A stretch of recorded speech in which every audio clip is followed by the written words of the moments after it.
Bon bah Mathieu, Pascal. je suis vieux camarade maintenant, hein, vieux loup de mer. Donc toi t'as fait maintenant 3 ans que tu es à Montpellier. Et ce qui est bien, c'est que quand tu as atterri à Montpellier, tu as déployé tes forces directement Ouais, en faisant la traversée des langages. 3 ans qu'on se connaît, oui, puisque tu nous avais rejoint sur cette expérience théâtrale qui a duré 2 mois tous les jours, kung-fu, chant. Qui a duré 20 ans. Et qui est parti pour durer 20 ans et plus. Ouais.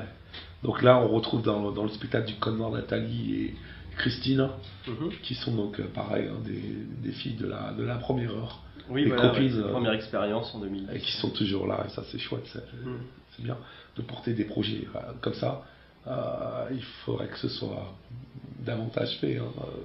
Oui, là sur le Code Noir, les résonances du Code Noir, l'impossible titre de Frédéric Darcy, pour donner vraiment le titre de la c'est Darcy pièce. qui a tout mis en lien, etc.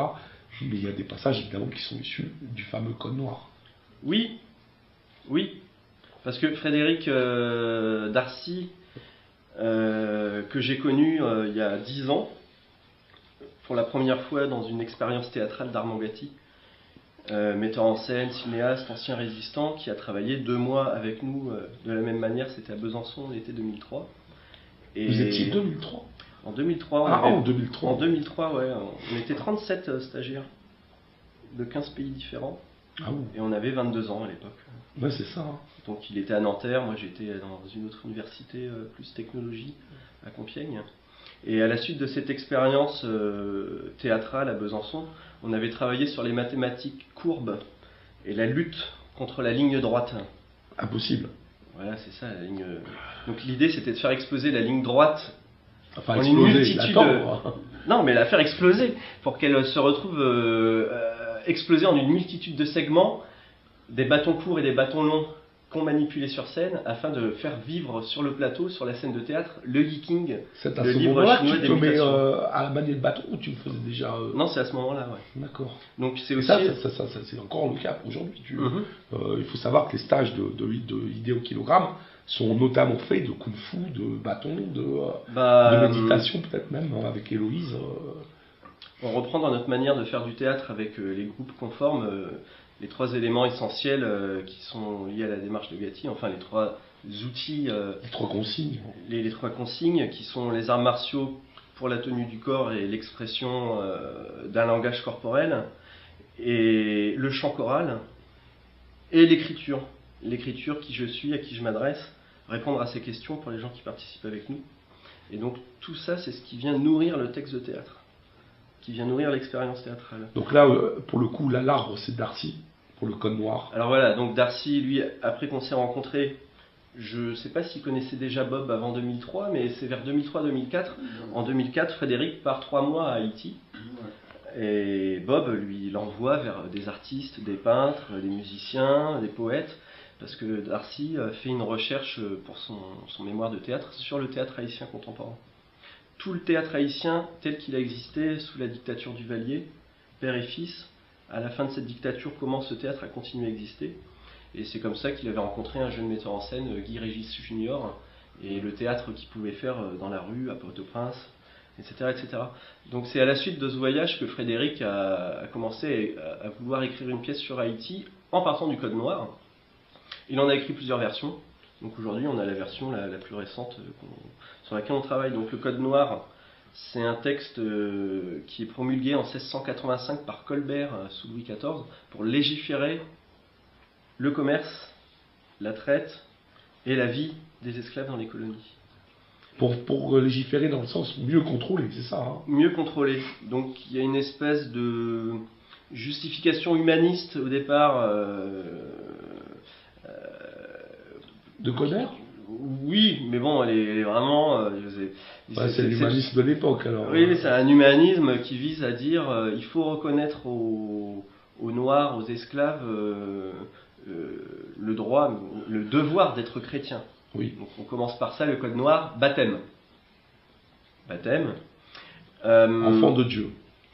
C'est ça, et avec en plus cette espèce de racisme latent de l'époque qui va interpréter dans la Bible la trahison de Cham, puisque son fils Canaan voit Noé après le déluge. Voilà, c'est dans la Genèse.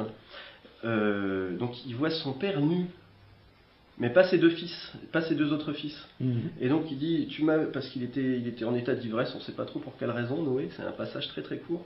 Et donc Noé dit, toi et tous tes descendants, tous ceux de sa race, vous serez maudits pour toutes les générations à venir. Ouais, c'était un bon livre, quoi. Et donc, ce que fait l'Occident, c'est dire, mais on parle des Africains. Donc il est normal, il est de notre devoir de chrétien de faire assumer cette malédiction et de les absoudre dans le baptême. Il s'arrange pour se donner bonne conscience. Mais ouais, mais il y a cette idéologie-là, un peu, tu vois, religieuse, quoi, mais c'est très présent. Hein. Bon. C'est très présent.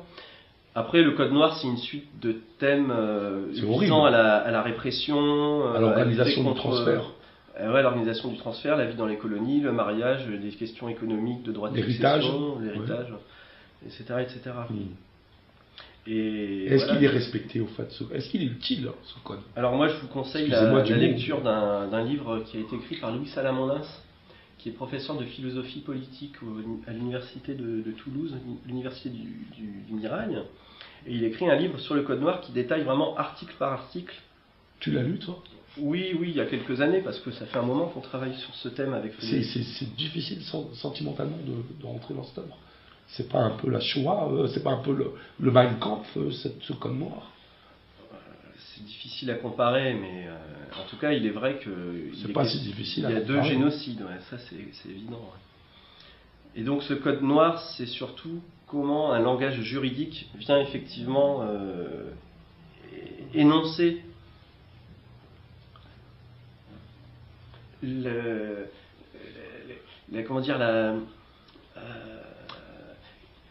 cette espèce d'organisation économique, puisque Haïti, les Antilles sont une richesse vraiment incommensurable, quoi, pour la France à cette époque. C'est le début de la mondialisation, vraiment à l'échelle planétaire, et la structure qui se met en place à cette époque, c'est encore celle sur laquelle l'Occident, qui est devenu ensuite empire colonial par les empires coloniaux français et anglais notamment, pendant tout ce 19e siècle, assure la prédominance de l'Occident. Alors bien sûr, aujourd'hui, ça se renverse. Il y a eu les États-Unis, il y a eu le pôle États-Unis-URSS. Aujourd'hui, maintenant, on a un basculement au profit de l'Asie.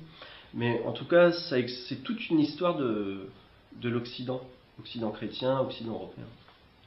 Donc le texte de Darcy, c'est une réflexion philosophique et politique. Et poétique. Et poétique, entrecoupée des articles du Code, et qui vient parler de l'histoire d'Haïti. Parce que Haïti, je ne sais pas si vous en avez parlé précédemment, accompagne complètement la Révolution française, abolit l'esclavage le 3 février 1794, 4 février 1794, et le Code noir n'est jamais rétabli en Haïti, puisque Napoléon le rétablit ensuite au tout début du 19e siècle. Mais pas en Haïti. Mais pas en Haïti. Qui est devenue indépendante. Qui est devenue indépendante. Mais malgré elle, c'était pas le projet au départ. Mais qui était quand même sous le joug des Blancs. Ça, il faudrait davantage en discuter avec Bob, parce que la plupart des Blancs, ils disent des mulâtres, je ne sais plus comment ils s'arrangent. Oui, les mulâtres, ensuite, c'est tous ceux qui sont issus du métissage, mais il y a beaucoup de généraux dans l'armée française qui sont noirs à l'époque, et c'est la révolte des généraux contre le pouvoir français pour dire non, vous ne rétablirez pas l'esclavage chez nous. Et dans l'imaginaire agréable, on va dire, il y a aussi des actes de piraterie, il y a aussi toute une aventure. D'ailleurs, il y a même l'aventure, il y a la pirate qui s'appelle l'aventure, je crois, célèbre. Ce dont on peut parler... Il y a toute une mythologie quand même en même temps, quoi, qui est à base de sorcellerie, de trucs venus d'Afrique, de gris-gris, de chamanisme. Dans cet ordre-là, on peut plutôt parler du marronnage. Que si je peux apporter une attention loin de la caméra. Non, tu es dans le cadre, je pense, non? Et que Haïti, dès l'arrivée de Christophe Colomb, il y avait la lutte. qui commençait. Avec les 39 Espagnols que Christophe Colomb avait laissés comme gardien, parce qu'il devait retourner en Espagne, dans la cour du roi, pour annoncer, voilà, une terre nouvelle, avec de l'or, avec une civilisation énorme qu'on a retrouvée sur la tracée de l'époque. Parce que Christophe Colomb savait où il allait. Oui. C'était un projet. Bien sûr. C'était pas un projet pour aller vers l'Inde du tout. C'est pour aller chercher X. Ça veut dire que dès l'arrivée de Christophe Colomb, en laissant les 39 Espagnols, eh bien, Christophe Colomb, dès son premier voyage au retour de l'Espagne, les Indiens étaient déjà en guerre avec les 39 Espagnols. Ils ont tous massacré tous ces Espagnols-là sur place. Pourquoi aussi? Parce qu'on les accueillait. Maintenant, ces mêmes autrui commencent à faire des violations sur les femmes indiennes. On ne peut pas accepter ça. Et bien voilà, la lutte commence déjà. Et la première femme passée sur le bûcher par les Espagnols, c'était la reine Anacaona, qui a pris le flambeau de son mari, qui s'appelait la Taronabo, et qu'on avait utilisé le premier bracelet, qu'on appelle la menotte,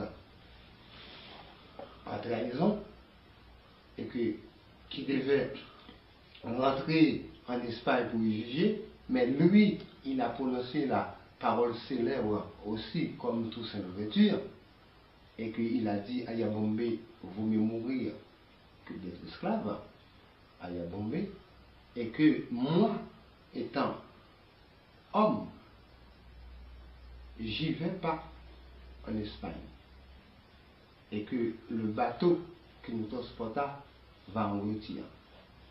Et au large du port, il y a un coup d'éclair, et puis le bateau, on n'a jamais vu où le bateau et son équipage étaient passés. C'est comme ça que Anacaona, sa femme, a repris le flambeau contre les Espagnols. Peut-être deux mots sur le marronnage, Mathieu. Le marronnage, c'est la fuite des esclaves de la plantation. Dans la forêt vierge. Qui partent dans la forêt, dans les montagnes, au cœur de l'île, pour simplement déjà échapper à cette vie de misère, et qui ensuite prend des formes de lutte aussi, pour chercher d'autres esclaves et les inviter à venir rejoindre le marronnage. Et ça prend de telles proportions que le Code noir va vraiment le prendre en compte et imaginer tout un système de répression pour couper vraiment l'envie aux esclaves de s'enfuir et de mettre en place des exécutions spectaculaires. Le Code noir est très clair. Première tentative d'évasion de plus d'1 mois, si l'esclave est rattrapé, on lui coupe les oreilles. On le marque d'une fleur de lys sur l'épaule au fer rouge. Deuxième tentative de plus d'1 mois, coupe le jarret. On lui coupe le jarret et il devient boiteux. Et deuxième fleur de lys, et la troisième tentative, seulement la mort. Mais c'est pas la mort tout de suite, c'est d'abord une série spectaculaire d'humiliation publique, théâtrale. Et à chaque fois qu'il y a une exécution d'un marron, c'est tous les nègres, tous les esclaves de la plantation qui sont concernés sont invités pour assister soit au bûcher, soit à l'écartèlement. Et un deuxième principe qui est aussi très fort, c'est qu'on fait payer le prix de l'esclave qu'on met à mort, on fait payer le prix au public, de manière à ce que le maître, le propriétaire soit remboursé, et puisse le remplacer. Et puisse le remplacer, parce qu'il n'est pas juste que ce maître-là soit victime de cela, alors que tous les maîtres sont concernés. Alors quand on lit les survivants de la Shoah nazie, on s'aperçoit que les gens sont détruits par ça. Et à Haïti, où ils ont eu un truc à peu près similaire, moi je dirais, voire encore pire, parce que dans la durée, c'est par 4 ans, C'est presque un siècle. Hein. Ouais, mais j'apporterai quand même un petit bémol entre la Shoah et le Code Noir, c'est que dans le projet d'Hitler, Nuit et brouillard, c'est évidemment on utilise les déportés comme force de travail. Hein, enfin, mais on cherche surtout à les éliminer. Mais oui, mais on cherche effectivement à les éliminer par le travail. Hein, oui. Parce que dans l'idéologie nazie, les Juifs sont des profiteurs qu'on va punir par un travail. On va les affaiblir jusqu'à ce qu'ils pèsent plus que quelques dizaines de kilos, quoi, 35 kilos, etc. On va les affaiblir pour le travail, une mort lente sur plusieurs mois, ou tout simplement pour accélérer le projet d'éradication des Juifs d'Europe. Ça va être des camps d'extermination purs et simples. Les gens sont transportés par convoi dans les camps, dans les fours crématoires. Pour la traite négrière, c'est un peu différent. Évidemment, j'ai pas envie de dire que l'un est pire que l'autre, mais c'est pas le même. Il faut pas les amalgamer, c'est très différent. Et puis en plus, quand je dis que le Code Noir, c'est pas la Shoah, c'est pas pour dire que le Code Noir n'est pas moins ou plus horrible, quoi. C'est différent. Mais c'est deux logiques différentes et effectivement, il faut pas les confondre. Et puis comme tu dis, le Code Noir, c'est vrai que ça a couvert le Code Noir ou même tout esclavage, parce que le Code Noir, c'est vraiment un texte emblématique qui va concerner l'esclavage dans les Antilles françaises et en Louisiane, notamment à partir de 1724, tandis que de tels codes ne va pas forcément exister dans les autres colonies des autres puissances occidentales.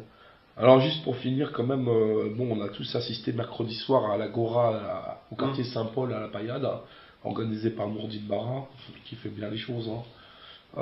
Et on parlait de la conscience qu'on a, plus ou moins, d'être esclave ou d'avoir des esclaves ou d'utiliser l'esclavage encore aujourd'hui. Donc voilà, les esclaves qui travaillent dans les usines, l'esclavage de notre pensée par les chaînes de télé qui nous infligent des programmes abétifiants et qui nous poussent avec des produits de plus en plus, etc. Oui, est-ce qu'il y a un lien, un pont entre le travail et la culture dans laquelle on trempe nos pieds disons, le matin? On peut faire une analogie entre la condition de l'esclave dans les Antilles et la position aujourd'hui du travailleur, on va dire, ou de quelqu'un qui vit dans un état capitaliste. On parle bien d'exploitation. Pour moi, ça reste vraiment une analogie, c'est-à-dire qu'on peut trouver quelques points sur lesquels on va essayer justement de trouver des éléments d'émancipation en mettant notre histoire au prisme de celle du Code Noir. Mais encore une fois, il ne faut pas amalgamer, parce que la situation de quelqu'un dans un camp, la situation d'un esclave dans une plantation, ça n'a rien à voir avec la situation qu'on vit aujourd'hui. On a des éléments d'émancipation. Effectivement, on a tout à notre disposition, quoi.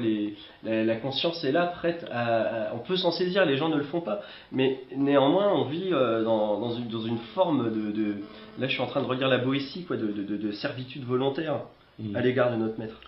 Enfin, quand même, dans une plantation sur des gens qui lavent le linge aux Indes, c'est horrible, quoi. Ils ont les pieds dans l'eau du matin au soir, ils lavent du linge, ils lavent du linge. Pour moi, c'est de l'esclavage. Oui, là, si on parle de l'Inde, effectivement. On est sur Terre. L'Inde.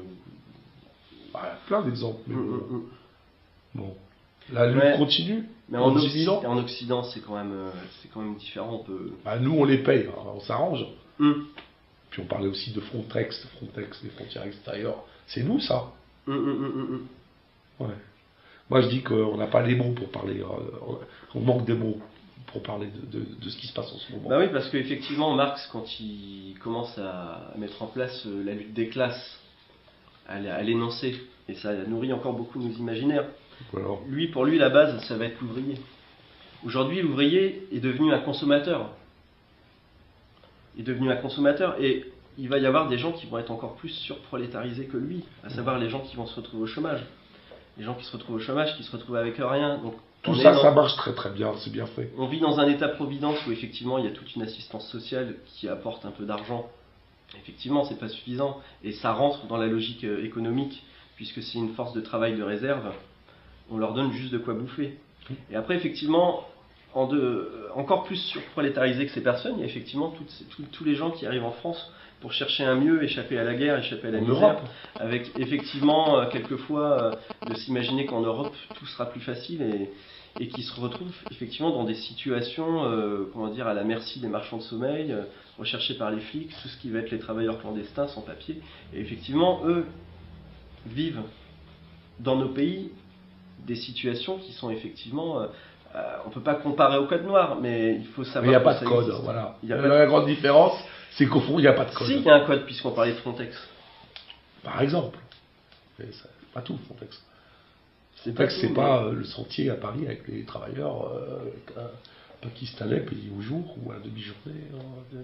Des fois qu'ils seraient fait prendre à midi, qu'ils ne travailleraient pas l'après-midi. Mais c'est ça qui nous intéresse justement dans le code noir, c'est que à un moment donné, le roi décide d'énoncer juridiquement la manière dont ça doit se passer. Et c'est pas simplement laissé à l'arbitraire de toutes les personnes qui trempent là-dedans. C'est que le roi dit à un moment, je vais organiser tout ça. Je vais organiser tout ça, je vais contrôler tout ça, je vais, en tant que roi, mettre des bornes. Mettre des bornes pour justement combattre notamment le marronnage. Puisque la cruauté des maîtres, n'ayant pas de code précis, allait si loin que la rancœur des esclaves devenait si grande que le marronnage était très... JP, si tu peux faire un focus sur Bob qui veut réagir. C'est que, si je peux bien comprendre pour avancer à la discussion, il y a une grande différence entre le code noir et la guerre. Par exemple, la Première Guerre mondiale et la Deuxième Guerre mondiale. Parce que le code noir, c'est l'infini. Mais la guerre, on peut finir avec la guerre. Le code noir, c'était un statut pour sauvegarder l'économie et sociale des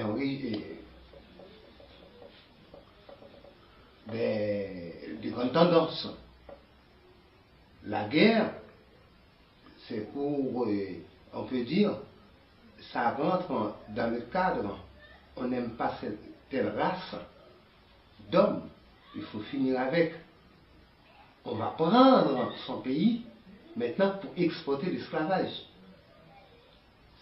C'est là la différence. Le code noir est toujours étatique. Peut-être à l'époque, c'était le nom. Aujourd'hui, si on veut parler code du travail, par exemple, c'est le code noir modéré qui vous fait comprendre que vous avez le droit de travailler et vous avez le droit aussi de revendiquer votre courage. La liberté de penser s'arrête là où commence le code du travail. C'est une phrase de l'ancienne présidente des patrons là. Oui. Oui, c'était juste dans sa lutte contre les 35 heures. C'est juste pour faire dans la dimension le code noir et le code du travail, est-ce qu'il existe? Bon, je ne parle pas, je prends le code du travail en exemple pour faire suite, c'est le suivi du code noir. Le code du travail, c'est le suivi. Oui, complètement d'accord. Bon, ben, je propose qu'on arrête à cet instant-là l'entrevue, on n'aura pas tout dit bien sûr, mais je pense qu'un peu de musique sera le bienvenu après nos propos rougissants. Après, cela dit, on peut imaginer poursuivre notre travail de réflexion sur en quoi le code de travail est-il un outil de contrôle et de répression.